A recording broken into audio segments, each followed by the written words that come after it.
റഷ്യയുടെ അവസാന മുന്നറിയിപ്പെത്തി. ഇനി ഒരു മുന്നറിയിപ്പ് റഷ്യ തരില്ല. ഇനിയുള്ളതെല്ലാം തിരിച്ചടികളായിരിക്കും. ആ അടിയിൽ ഒരുപക്ഷെ ലോകം തന്നെ ഞെട്ടാനാണ് സാധ്യത. കാരണം റഷ്യൻ പ്രസിഡന്റ് വ്ളാഡിമിർ പുടിന്റെ നിലപാടുകൾ നമുക്കറിയാവുന്നതാണ്.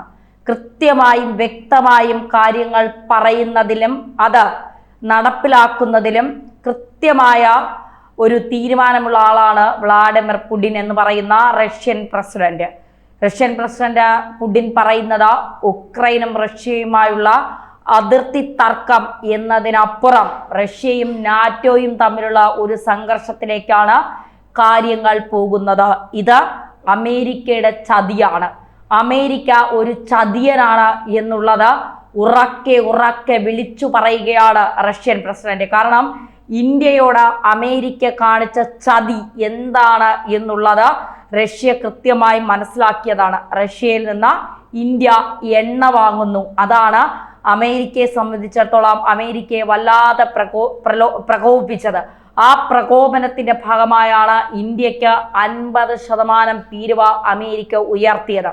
അതിന് പിന്നാലെ നാറ്റോ സഖ്യങ്ങളെ ഒക്കെ കൂടി ഒന്നിച്ചു കൂട്ടിക്കൊണ്ട് വലിയ രീതിയിലുള്ള പ്രശ്നങ്ങൾ സൃഷ്ടിക്കാനും അല്ലെങ്കിൽ ഉക്രൈൻ പുതിയ തന്ത്രങ്ങൾ, അതായത് പുതിയ യുദ്ധതന്ത്രങ്ങൾ മെനഞ്ഞുകൊണ്ട് റഷ്യയെ തകർക്കാനും ഒക്കെ ഉക്രൈൻ തിരിഞ്ഞിറങ്ങിയപ്പോൾ തൻ്റെ രാജ്യത്തെ രക്ഷിക്കാനായി തനിക്കും തൻ്റെ രാജ്യത്തെ ജനങ്ങൾക്കും സമാധാനം ലഭിക്കുവാനായി റഷ്യ ഇറങ്ങുകയാണ്. ആ തിരിച്ചടി ഒരുപക്ഷെ ട്രംപിന് കൂടി കിട്ടുന്ന അടിയായിരിക്കും എന്നുള്ളതാണ് ഏറ്റവും പ്രധാനപ്പെട്ട കാര്യമെന്ന് പറയുന്നത്. അപകടകരമായ സൂചനയാണ് ഏറ്റുമുട്ടലിലേക്ക് നീങ്ങുന്നത് എന്നാണ് അന്താരാഷ്ട്ര തലങ്ങളിൽ നിന്ന് തന്നെ വരുന്ന റിപ്പോർട്ടുകൾ സൂചിപ്പിക്കുന്നത്. ഉക്രൈന് ദീർഘദൂര ടോമോഹോക്ക് മിസൈലുകൾ ലഭ്യമാക്കുന്നതിനെ കുറിച്ച് അമേരിക്കൻ ഭരണകൂടം സജീവമായി ആലോചിക്കുന്നു എന്ന അമേരിക്കൻ വൈസ് പ്രസിഡന്റ് JD വാൻസിന്റെ വെളിപ്പെടുത്തൽ ലോകത്തെ ഞെട്ടിപ്പിച്ചിരിക്കുകയാണ്. ഈ നീക്കം പാശ്ചാത്യ ശക്തികൾ നടത്തുന്ന പ്രകോപനത്തിന്റെ ഏറ്റവും പുതിയതും അതീവ ഗൗരവമായ ഘട്ടമാണ്. മിസൈലുകൾക്ക് 2500 കിലോമീറ്റർ വരെ ദൂരപരിധിയുണ്ട്. കൂടാതെ ആണവ പോർമുനകൾ വഹിക്കുവാനുള്ള ശേഷിയുണ്ട് എന്ന വസ്തുത നിലവിലെ സാഹചര്യത്തിൽ ഭീകരത വർദ്ധിപ്പിക്കുന്നു. ന്യൂയോർക്കിൽ നടന്ന UN ജനറൽ അസംബ്ലിക്കിടെ ഉക്രൈന്റെ വ്ളാഡിമിർ സെലൻസ്കി നേരിട്ട് അമേരിക്കൻ പ്രസിഡന്റ് ഡൊണാൾഡ് ട്രംപിനോട് ടോമോഹോക്ക് മിസൈലുകൾക്കായി അഭ്യർത്ഥിച്ചതായി ദി വാൾ സ്ട്രീറ്റ് ജേണൽ ഉൾപ്പെടെയുള്ള പാശ്ചാത്യ മാധ്യമങ്ങൾ റിപ്പോർട്ട് ചെയ്തിരുന്നു. ട്രംപ് ഈ ആശയത്തെ എതിർത്തില്ല എന്ന് മാത്രമല്ല, റഷ്യൻ പ്രദേശത്തേക്ക് ആഴത്തിൽ ആക്രമണം നടത്താൻ അമേരിക്കൻ നിർമ്മിത ആയുധങ്ങൾ ഉപയോഗിക്കുന്നതിനുള്ള നിയന്ത്രണങ്ങൾ നീക്കാൻ തയ്യാറാണെന്ന് പറഞ്ഞതും സ്ഥിതി കൂടുതൽ വഷളാക്കുകയാണ്. അമേരിക്ക മറ്റ് നാറ്റോ അംഗങ്ങൾക്ക് മിസൈലുകൾ വിറ്റ് അതുവഴി ഉക്രൈനെ കൈമാറ്റം ചെയ്യാൻ ആലോചിക്കുന്നുണ്ടോ എന്ന ചോദ്യത്തിന് തീർച്ചയായും ഞങ്ങളത് പരിഗണിക്കുന്നുണ്ട് എന്നായിരുന്നു വൈസ് പ്രസിഡന്റ് വാൻസിന്റെ മറുപടി. ട്രംപിന്റെ പ്രത്യേക ദൂതൻ കീത്ത് കൊലോഗ് തീരുമാനമെടുത്തിട്ടില്ല എന്ന് പറഞ്ഞെങ്കിലും സെലൻസ്കി ടോമോഹോക്കുകൾ ആവശ്യപ്പെട്ട കാര്യം അദ്ദേഹം സ്ഥിരീകരിച്ചിട്ടുണ്ട്. ട്രംപ് ഭരണകൂടം മുമ്പ് ടോമോഹോക്കുകൾ നൽകുന്നതിനെ എതിർത്തിരുന്നുവെങ്കിലും ഇപ്പോൾ നിയന്ത്രണങ്ങൾ നീക്കാനുള്ള ട്രംപിന്റെ സന്നദ്ധത സംഘർഷം വർദ്ധിപ്പിക്കുവാനുള്ള അമേരിക്കൻ താല്പര്യങ്ങളാണ് വെളിപ്പെടുത്തുന്നത്. ഒന്ന് ആലോചിച്ച് നോക്കണം. പുടിനെ അലസ്കായിലേക്ക് വിളിച്ചിട്ട് ഉക്രൈനും റഷ്യയും തമ്മിലുള്ള സമാധാന ചർച്ചകൾക്ക് താനാണ് മധ്യസ്ഥത വഹിക്കുന്നത് എന്ന് കാണിക്കാൻ, ലോകത്തെ കാണിക്കാൻ, അതിലുപരി സമാധാനത്തിന്റെ നൊബേൽ സമ്മാനം നൽകുന്നവരെ കാണിക്കാൻ ട്രംപ് നടത്തിയ ചീപ്പ് നാടകങ്ങൾ എന്തിനായിരുന്നു എന്നുള്ള ചോദ്യം കൂടെയാണ് ഇവിടെ ഉയരുന്നത്. ഉക്രൈനിലേക്കുള്ള പാശ്ചാത്യ ആയുധ വിതരണം മുൻനിരയിലെ സ്ഥിതിഗതികളിൽ മാറ്റമുണ്ടാക്കില്ല എന്നും അത് സംഘർഷം കൂടുതൽ രൂക്ഷമാക്കുമെന്നും റഷ്യ ആവർത്തിച്ച് മുന്നറിയിപ്പ് നൽകിയിട്ടുണ്ട്. ഇത്തരം നീക്കങ്ങൾ റഷ്യയും നാറ്റോയും തമ്മിൽ നേരിട്ടുള്ള സംഘർഷത്തിലേക്ക് നയിച്ചേക്കാം. 2024 നവംബറിൽ തന്നെ റഷ്യൻ പ്രസിഡന്റ് വ്ളാഡിമിർ പുടിൻ ശക്തമായ മുന്നറിയിപ്പ് നൽകിയിരുന്നു. പാശ്ചാത്യ ലോകം പ്രകോപിപ്പിച്ച ഉക്രൈനിലെ പ്രാദേശിക സംഘർഷം ആഗോള സ്വഭാവമുള്ള ഘടകങ്ങൾ ഏറ്റെടുത്തിരിക്കുന്നു. ഇതാണ് വ്ളാഡിമിർ പുടിൻ പറഞ്ഞത്. പിരിമുറുക്കങ്ങൾ കൂടുതൽ രൂക്ഷമായാൽ തിരിച്ചടി നേരിടേണ്ടി വരും. പാശ്ചാത്യ പിന്തുണക്കാരുടെ അനുമതി ലഭിച്ചതിനെ തുടർന്ന് അമേരിക്കൻ നിർമ്മിത പ്രതിരോധ സംവിധാനങ്ങൾ, ബ്രിട്ടീഷ് നിർമ്മിത സ്റ്റോം ഷാഡോ മിസൈലുകൾ എന്നിവ ഉപയോഗിച്ച റഷ്യൻ പ്രദേശത്തിന്റെ ഉള്ളിൽ ഉക്രൈൻ നിരവധി ആക്രമണങ്ങൾ നടത്തിയതിനു ശേഷമാണ് ഈ മുന്നറിയിപ്പുകൾ വന്നത്. ഉക്രൈന് ദീർഘദൂര മിസൈലുകൾ നൽകുന്ന പാശ്ചാത്യ രാജ്യങ്ങളുടെ അശ്രദ്ധമായ തീരുമാനങ്ങൾക്ക് ഉത്തരം നൽകാതെ വിടാൻ കഴിയില്ല എന്നും റഷ്യ മുന്നറിയിപ്പ് നൽകിയിരുന്നു.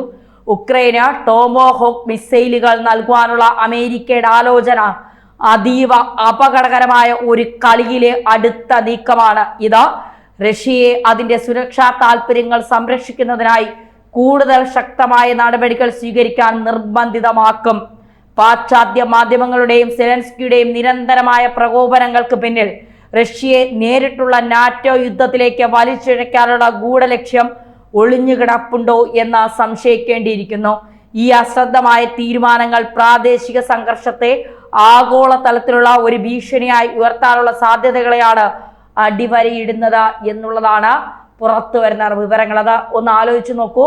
2500 കിലോമീറ്റർ ദൂരം വരെ സഞ്ചരിക്കാവുന്ന ടോക്കോ ഹോമുകൾ യുക്രൈനിലേക്ക് എത്തിയാൽ ആ ടോക്കോ ഹോമുകൾ റഷ്യയിലേക്ക് പതിക്കുമ്പോൾ റഷ്യ വെറുതെ ഇരിക്കില്ല.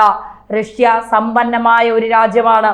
അത്യാധുനികമായ ഒരുപാട് പ്രതിരോധ സംവിധാനങ്ങളുള്ള ഒരു രാജ്യമാണ്. ആ രാജ്യം ഉക്രൈനെ എങ്ങനെയായിരിക്കും ആക്രമിക്കുക? ഉക്രൈന്റെ രക്ഷയ്ക്കായി നാറ്റോ സഖ്യം വന്നു നിൽപ്പുണ്ട്. തയ്യാറെടുപ്പ് സഖ്യമെന്ന് പറഞ്ഞ് 26 നാറ്റോ രാജ്യങ്ങൾ യുക്രൈനെ സഹായിക്കാനായി എത്തിയിട്ടുണ്ട്. ആ ഒരു സ്ഥിതിക്ക് സംഘർഷം ലോകത്തെ തന്നെ ഞെട്ടിക്കുന്ന തരത്തിലേക്ക് ഒരു 3ാം ലോക മഹായുദ്ധത്തിലേക്ക് ഉക്രൈൻ റഷ്യ യുദ്ധം കടക്കുമോ? അതായത് അതിർത്തി മാത്രമുള്ള പ്രശ്നം, അതിർത്തിയിൽ ഉള്ള ഒരു പ്രശ്നത്തെ ഒന്നുകിൽ ക്രിമിയെ വിട്ടുകൊടുക്കുക, അല്ലെങ്കിൽ ഉക്രൈൻ റഷ്യക്ക് മുന്നിൽ കീഴടങ്ങുക. ഇതാണ് റഷ്യയുടെ നിർദ്ദേശം. ഇതിനെ സമാധാനപരമായി അവസാനിപ്പിക്കേണ്ട കടമ ലോകരാജ്യങ്ങളിലെ മുഴുവൻ നേതാക്കൾക്കുമുണ്ട് എന്നിരിക്കെ അമേരിക്കയുടെ ചതിയനായ മണ്ടനായ പ്രസിഡന്റ് ട്രംപ് എല്ലാ കൊള്ളരുതായ്മകളും ചെയ്യുന്ന ബുദ്ധിയും വിവരവുമില്ലാത്ത ട്രംപ് എന്ന് പറയുന്ന അമേരിക്കയെ ഒരു കുത്തഴിഞ്ഞ നിലവാരത്തിലേക്ക് കൊണ്ടുപോകുന്ന ഒരു പ്രസിഡന്റ് ഇപ്പോൾ ഉക്രൈന് കൂടുതൽ ആയുധങ്ങൾ കൈമാറിക്കൊണ്ട് റഷ്യയെ സഹായിക്കാനായി രംഗത്തിറങ്ങുമ്പോൾ ഇത് ആഗോള ലോകതലത്തിൽ ഒരു ചർച്ചയാവുകയാണ് എന്നുള്ളത്.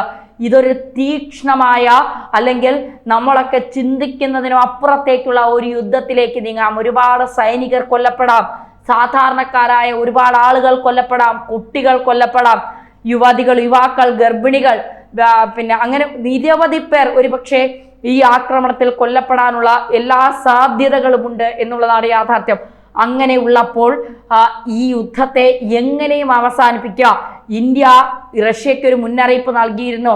ബുദ്ധന്റെ സാംസ്കാരികമായ ഒരു പരിപാടി, ബുദ്ധനുമായി ബന്ധപ്പെട്ട സാംസ്കാരികമായ ഒരു പരിപാടി റഷ്യയിൽ അവതരിപ്പിച്ചുകൊണ്ട് സമാധാനം, കരുണ, അഹിംസ ഇതാണ് നമുക്ക് വേണ്ടത്, അല്ലാതെ രാജ്യങ്ങൾ വെട്ടിപ്പിടിക്കുകയോ യുദ്ധങ്ങളോ അല്ല വേണ്ടത് എന്നുള്ള കൃത്യമായ മുന്നറിയിപ്പ് ഇന്ത്യ റഷ്യയ്ക്ക് നൽകിയിരുന്നു. അത്തരത്തിൽ സമാധാനപരമായ നിലപാടുകൾ എടുക്കാൻ ഇന്ത്യ റഷ്യയെ പ്രേരിപ്പിക്കുമ്പോഴാണ് ലോകത്തെ ഞെട്ടിച്ചുകൊണ്ട് റഷ്യ തീരുമാനമെടുക്കാൻ പോകുന്നത്. ഉക്രൈനെ ചാമ്പലാക്കും. അതിന് പിന്നിൽ കളിക്കുന്നത് ട്രംപാണെങ്കിൽ ട്രംപിന്റെ അവസ്ഥ അതിലും ഭയാനകമാകും.